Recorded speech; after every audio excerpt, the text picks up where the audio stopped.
Hello everyone, আশা করি সকলে ভালো আছেন। তো আমি জামিনী, আমি আজকে আপনাদের অ্যালাইনমেন্ট সম্পর্কে বলবো। তো অ্যালাইনমেন্ট হচ্ছে আহ, সাজিয়ে নেওয়া, অর্থাৎ এই যেগুলো যে লেখাগুলো আছে লেখাগুলো সুন্দর একটা সাজিয়ে নেওয়া, এটা হচ্ছে অ্যালাইনমেন্ট। তো আপনাদের আজকে বিভিন্নভাবে দেখানোর চেষ্টা করব বিভিন্নভাবে অ্যালাইনমেন্ট করার। তো এখানে অ্যালাইনমেন্টে দেখেন কিছু দাগ দাগ দাগ দাগ আছে।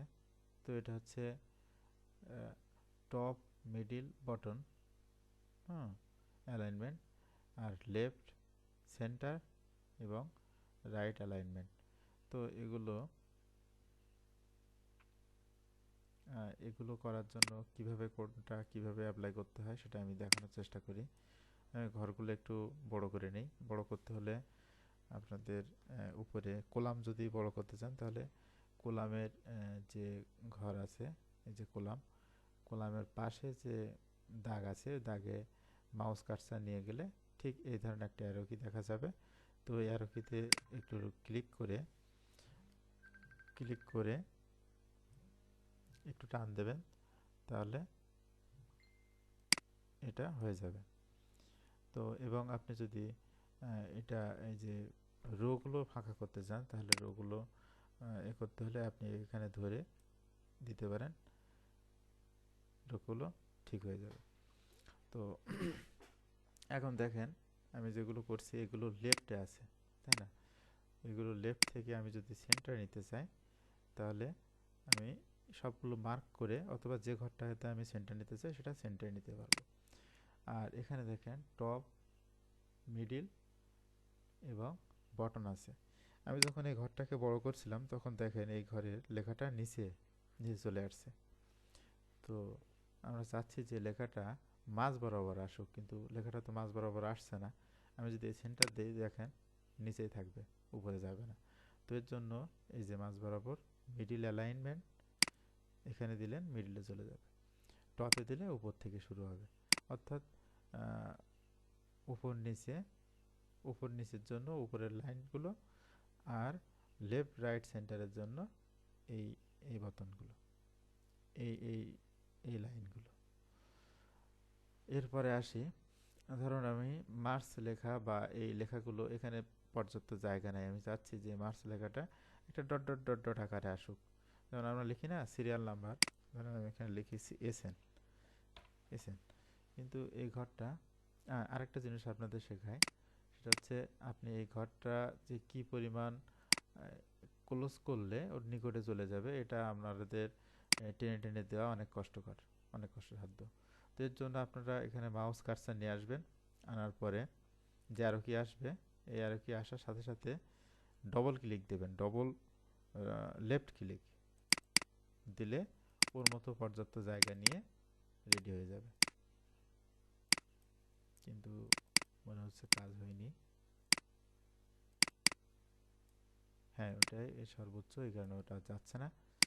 তো এখানে ধরুন লিখলাম নেম, কিন্তু নেম লেখার জন্য ফন্ট কালারটা একটু চেঞ্জ করে নিই। নেম লেখার জন্য এখানে পর্যাপ্ত জায়গা নেই, কিন্তু এই লেখাটা তো আমাকে দেখাতেই হবে। তো এর জন্য আপনি এই অপশানটা ইউজ করতে পারেন, ওরিয়েন্টেশন। ওরিয়েন্টেশনের মধ্যে আছে অ্যালাইনমেন্ট, এই যে এভাবে অ্যারো আকারে আসবে, এভাবে ডাউন অ্যারো আকারে আসবে। এটা দিয়ে দেখি, এই যে লেখাটা একটু দেখাই, দেখেন কিভাবে আসছে, তাই না? তো এরপরে আসে, এরপরে এই স্টাইল দিতে পারেন, অথবা এই যে ভার্টিক্যাল টেক্সট দিতে পারেন, এইভাবে আসবে। আমি যেটা দেখাতে চাচ্ছিলাম, এই যে এবার দেখেন নেমটা কিভাবে আসছে। তো এরপরে আসবে ভিন্নভাবে, এই যে নেম এভাবে আসতে পারে। এরপরে আছে এইভাবে উল্টে আসবে, এরপরে আসবে এইভাবে, এই যে একটু রাউন্ড কর্নার করে নিয়ে আসা যাবে।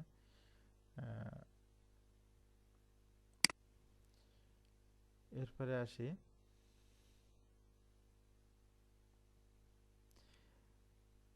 Discuss indent. তো এটা হচ্ছে ধরেন এই লেখাটা এখানে এই মার্কস আছে, আমি লেখাটা চাচ্ছি একটু বামে সরে যাক। তো এটাতে এই বোতামটা ক্লিক দিলে লেখাগুলো একটু বামে সরার চেষ্টা করবে, কিন্তু যেহেতু এখানে মিডিল করা আছে সেক্ষেত্রে যাচ্ছে না। এই যে যাচ্ছে, মিডিল ওঠানোর পরে একবার ট্রাই করি, এদিকে একটু আনার চেষ্টা করি, এই যে আসতেছে, মানে পর্যাপ্ত জায়গা নিয়ে ও চলে আসবে। এরপর আছে র্যাপ টেক্সট আর মার্জ অ্যান্ড সেন্টার। র্যাপ টেক্সটটা কি? র্যাপ টেক্সট হচ্ছে আপনার অনেকগুলো টেক্সট আছে, ধরুন এই ঘরে অনেকগুলো টেক্সট আছে, আমি লিখলাম হ্যালো,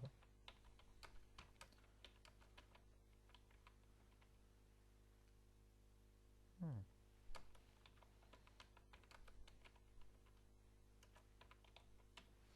এই ধরেন একটা লেখা আছে হ্যালো আই এম জামিন রঞ্জন মণ্ডল,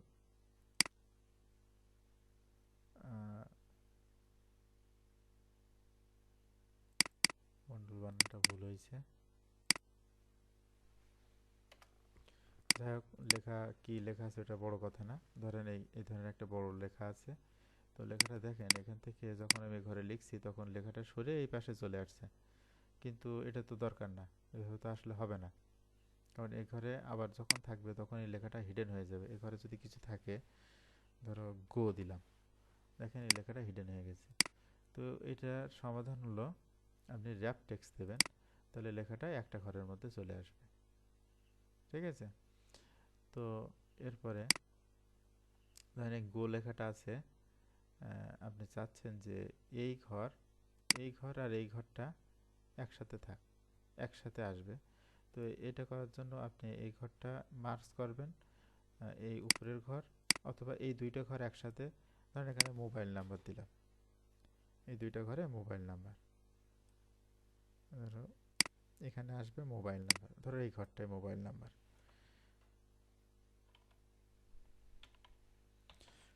মোবাইল, তাই না? মোবাইলের মোবাইলের ধরো দুইটা নাম্বার থাকে, তো দুইটা ঘর মার্জ করে একসাথে নেওয়ার জন্য এই মার্জ অ্যান্ড সেন্টার দিলে দুইটা ঘর একসাথে মার্জ হয়ে গেল। তো এই ঘরে আপনি একটা নাম্বার লিখলেন, একটা নাম্বার লিখলেন, আবার এই ঘরে আরেকটা নাম্বার লিখলেন, অর্থাৎ আপনাকে স্পেশালি দুইটা ঘর দিতে হচ্ছে না। শূন্যটা চলে গেছে, শূন্য কেন চলে গেল?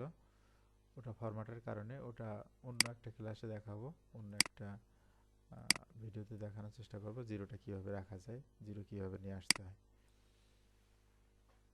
তো এখন আপাতত এই মোবাইল নাম্বারটা দেখেন মাঝখানে চলে আসছে।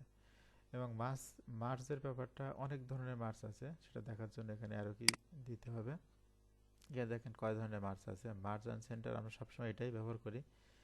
আর মার্চ অ্যাক্রস, মার্চ সেল, হ্যাঁ, আনমার্চ সেল, মাছটাকে যদি আমি উঠিয়ে দিতে চাই তাহলে আনমার্চ সেল দিলে আবার ওটা উঠে যাবে।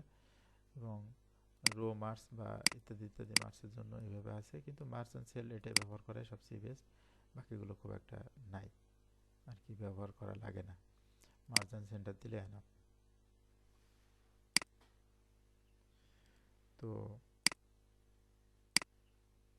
আজকে এই পর্যন্ত, কালকে ফরম্যাটিং শেখাবো, বা নাম্বার ফরম্যাটিং, নাম্বার অপশানে যে ফরম্যাটগুলো আছে এগুলো দেখাবো, যে এই শূন্য কিভাবে আসে, এই শূন্য কিভাবে নিয়ে আসতে হয় সামনে, মোবাইল নাম্বার কিভাবে এক্সেল শিটে রাখা যায় সেটাও শেখাবো। তো ভিডিওটি শেষ পর্যন্ত দেখার জন্য ধন্যবাদ।